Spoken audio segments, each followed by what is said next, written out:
we are also actually talking to God and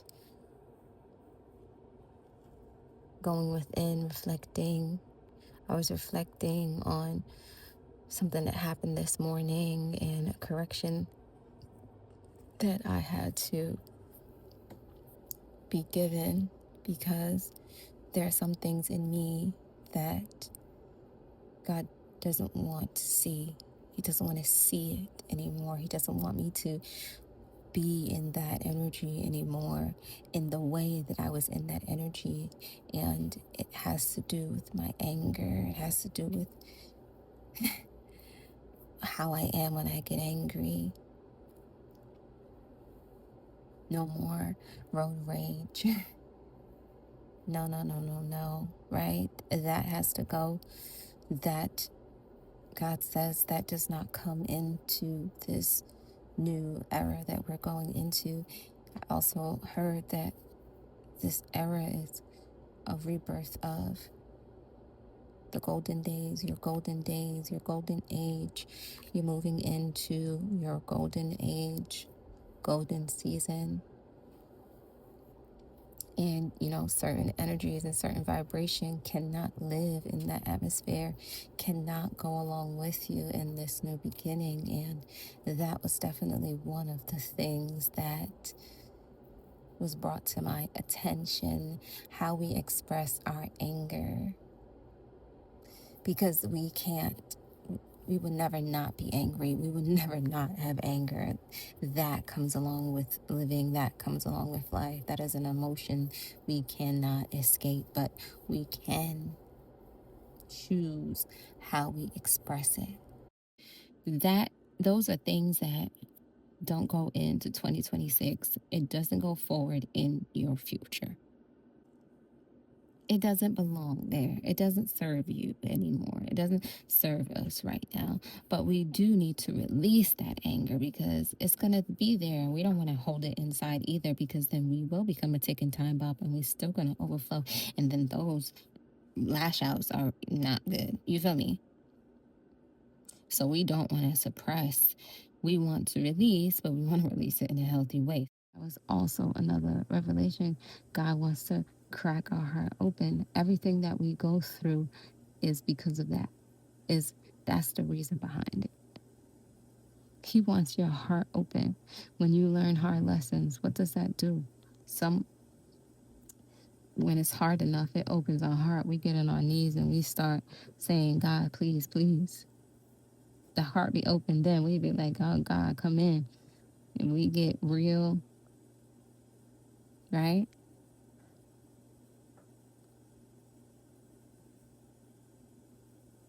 We get real desperate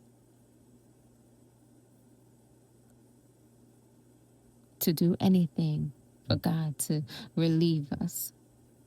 We say, okay, God, your way. I am done trying to do things my way, because whenever I do things my way, I end up here hurting, in pain, broken, lost, at a loss, empty. I lose. I'm not coming out on top. I'm coming out on the bottom. People getting over on me. People winning over me when I don't listen to you. When we lose, why do you think God is doing that? Why God allows the hardship? Because that is when we turn to him. That is when he says, oh, finally, you've given me some attention.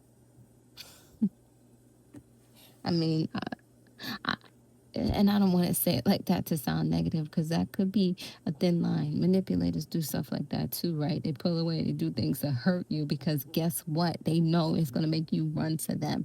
But with God, he's doing it for your good, because you're doing something that you don't need to be doing. You're doing something that leads to heartbreaking pain. That's why he lets it lead to heartbreaking pain. He be trying to stop you from going down that path, but you decide you still want to go there. So you end up learning the heartbreaking pain. But if we turn to God, if we listen to God, he will spare us from that, because we're focused on him. That's all he ever wants us to do, is just focus on him. Stop worrying about everything else.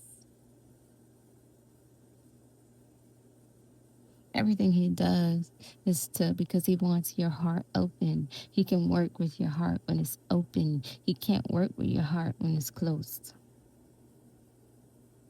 And when we think about the Bible and all the people that um, close their heart off. You see, the Bible talks about their heart was hardened. So much people, their heart was hardened. There, so much nations, when their heart was hardened, guess what? That's when you see God being very destructive and destroying them and tearing them down and telling them that He will not give mercy. He will not listen to their cries because their heart has been hardened. That's why Pharaoh with Moses ran into the Red Sea to his detriment, to his death, because his heart was hardened. That's why Saul would not stop chasing David, because his heart was hardened. When you harden your heart, God can't use it. He can't speak to you. So you ultimately head down the path to your demise.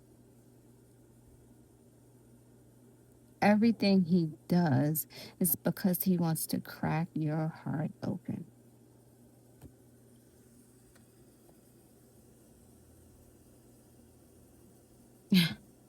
Because that's the only way we turn to him.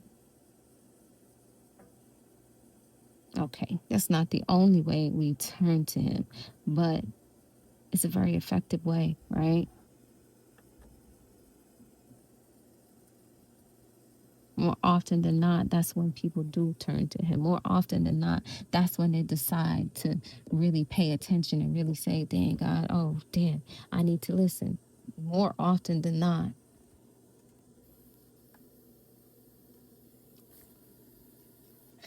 All right, we rambled on, we chatted for some time, but we're going to peace out here. Until next revelation. Bye.